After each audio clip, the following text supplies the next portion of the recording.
cross is our kingdom to live and by freedom. Mama telling you my history, black man is my story. For the day of my national team, my father's very true. Take those.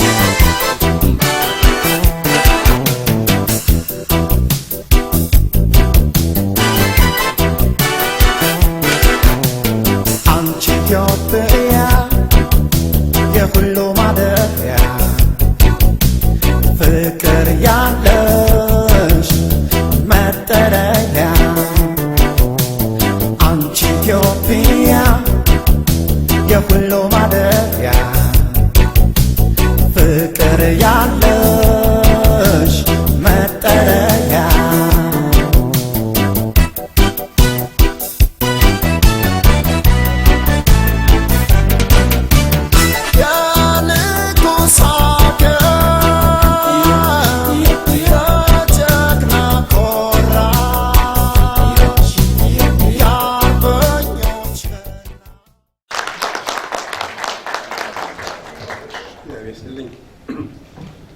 አባቶች ካህናት ሉናዊ ቤተሰቦች ጥሩ ኢትዮጵያኖች በሙሉ በቤት ውስጥ ያላችሁ በሙሉ ጥሩ ኢትዮጵያኖች እዚህ ተገኝታችሁ የቀዳማዊ ኃይለ ሥላሴ ንጉሠ ነገሥትን የ118ኛው እድሜያቸውን የተወለዱበትን ማስታወሻ ለማድረግ ስለተሰበሰብን በጣም ከፍ ያለ ክብርና ደስታ ይሰማኛል። እንደምታውቁት ስለኔ አንዳንዳችሁ የምታውቁት አለ። በብዙ ቦታዎች በፖለቲካውም ደረጃ ሆነ በትምህርት ቤትም ሆነ በሌላ ቦታዎችም ብዙ ጊዜ ተጠይቄ ንግግር አድርጌያለሁ። ከዛ ሁሉ በበለጠ ሁኔታ ስሜቴን በሚነካና በሚቀሰቅሰው በማወዳቸው በማፈቅራቸው በጌታዬ በቀዳማዊ ኃይለ ሥላሴ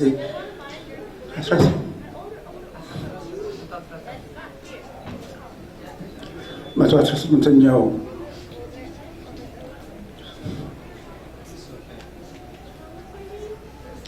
የተወለዱበትን ቀን ለማስታወስ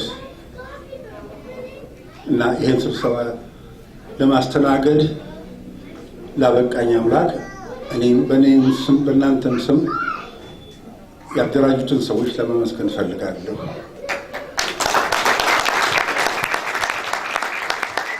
ያርስትልን ጋይሳቅ እናመሰግናለን። ከዚህ በመቀጠል ልዑል ተፈሪ መኮንን ኃይለ ሥላሴ ግርማዊ ቀዳማዊ ኃይለ ሥላሴ የልደት በዓል ምክንያት በማድረግ አጭር ንግግር ያደርጉልናል።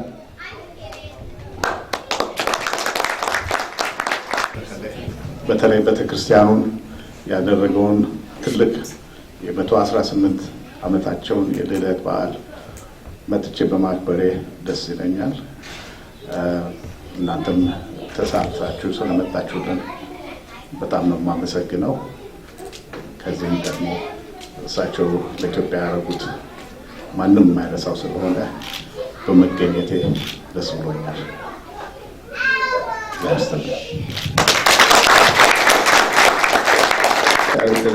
እናመሰግናለን ልዑል፣ እግዚአብሔር ይስጥልን።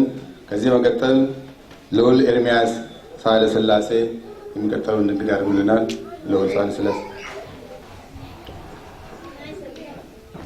በመጀመሪያ ለዛሬ ቀን ላደረሰን አምላክ ትልቅ ምስጋና ይገባዋል። ሁላችን በልባችን ለብዙ ዓመታት የጌቶቹን ልደት ለማክበር እያሰብን አልተሳካልንም ነበር። ሆኖ ራስ ተፈሪኖቹም ነጮቹም ሲያከብሩት ዛሬ ከወገኖቻችን መሃል ተገኝተን በማክበራችን የበለጠ ክብር ነው የሚሰማን። ዋና ለማመስገን የምፈልገው መድኃኔዓለም ቤተክርስቲያን ከኛ ጎን ተለይቶ አያውቅም። የጌቶቹም ቀብር ስነ ስርዓት በተደረገ ጊዜ ምዕመናኑ አባ መላከ ገነትን በመላክ ላደረገልን አስተዋጽኦ እግዚአብሔር ይስጥልን ለማለት እድል አላጋጠመንም እና ዛሬ በዚህ አጋጣሚ እግዚአብሔር ይስጥልኝ ማለት እፈልጋለሁ። ሁለተኛ መቼም የአፄ ኃይለ ሥላሴ ታሪክ የገነዘበውን ቢሆን ዛሬ የኛ ወገኖቻችን በራሳቸው ተነሳስተው ይህን ታሪክ በማንጸባረቃቸው ከፍታ ደስታ ነው የሚሰማን እና ሁላችሁም ታውቃላችሁ ማን እንደሆናችሁ ጊዜያችሁን ፈጅታችሁ ይሄንን በዓል የተከበረ በማድረጋችሁ እግዚአብሔር ይስጥልኝ ማለት እፈልጋለሁ። አምላካችን የአባታችንን ነፍስ ይማርልን፣ ኢትዮጵያ ሀገራችንን ይጠብቅልን።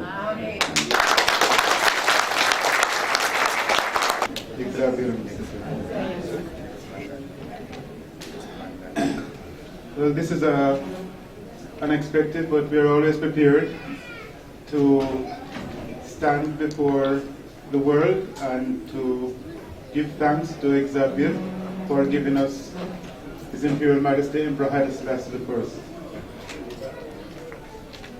I'd like to give thanks also to all our fathers who were before us, who have fought to keep Ethiopia free. We would like to also acknowledge the presence of the longest and oldest dynasty in the world, that of the royal family of Ethiopia, today represented here in the person of Lul Mokonin and Lul Hermes. And we'd like to also acknowledge the presence of the representative of the government of Ethiopia. We give thanks, first of all, as I mentioned, to the Most High God, Ethiopian, for having given us our Imperial Majesty Emperor Haile Selassie I, and having kept as he has promised to Negus David, Negus Solomon, that this Zod, which is given by Ethiopian, is the only Zod or throne which is given by God to mankind. And he has promised that it would endure forever and ever throughout every generation, which the Lord is faithful to his word and has kept it. Our people in the diaspora in Jamaica, we trace our history, really, and in our culture. There has always been, when in 1961 a delegation of Rastafarians went to Ethiopia, they met Abuna Basilius, who told them that he knows that slaves were taken from Ethiopia. And we know during when there was an interruption of the Solomonic dynasty, many of our people were scattered into different parts of Africa, and we know that some of our people were taken straight down into Jamaica and into the Western Hemisphere.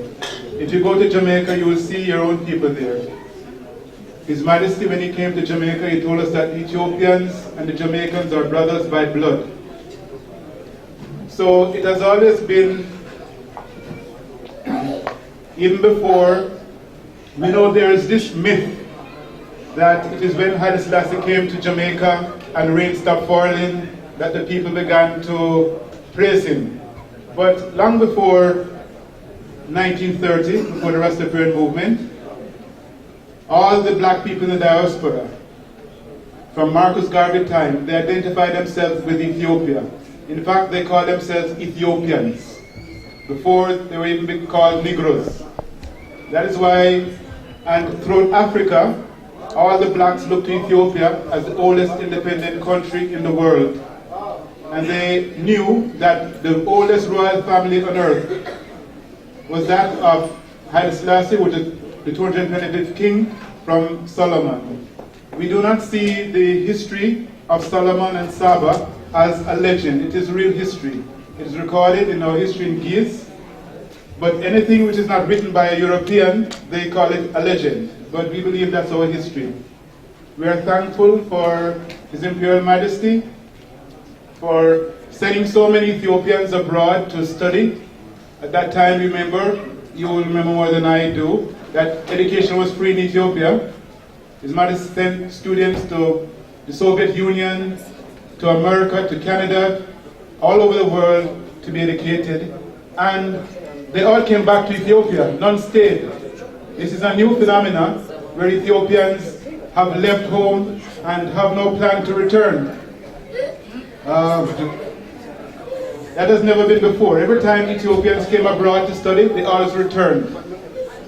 His Majesty advocated what is known as modern Ethiopianism, keeping the good of the old and blend it with what is good with the new.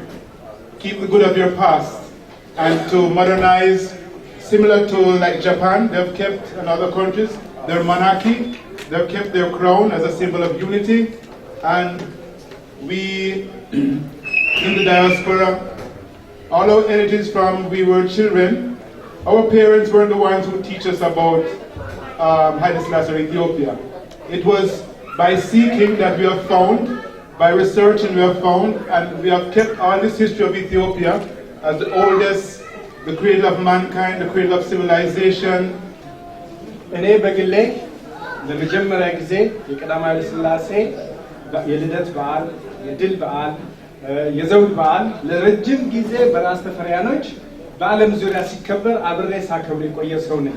አንድ ቀን በኢትዮጵያ ቤተክርስቲያን በኢትዮጵያኖች መካከል ይከበራል የሚል ተስፋ ጸሎት ነበረን። ዛሬ ያ ቀን በመሆኑ እጅግ በጣም ደስ ይለኛል።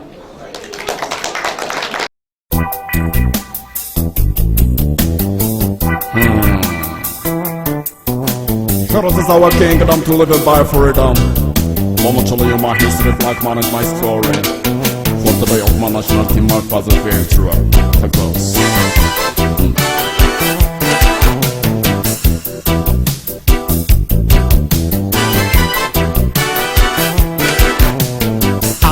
ኢትዮጵያ የሁሉ ማደሪያ ፍቅር ያለሽ መጠለያ አንቺ ኢትዮጵያ የሁሉ ማደሪያ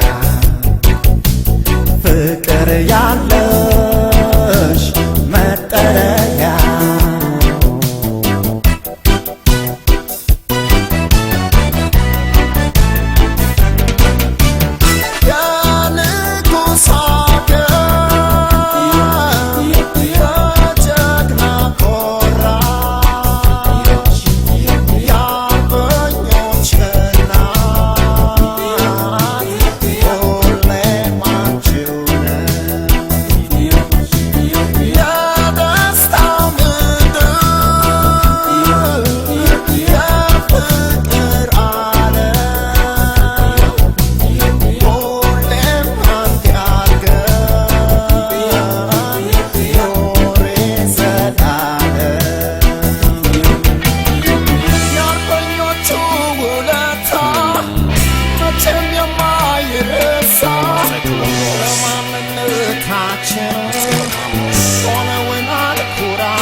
Let me tell you my history, black man is my story. Gashana toro masakere, high result, the lago tareke. Where is Africana born and where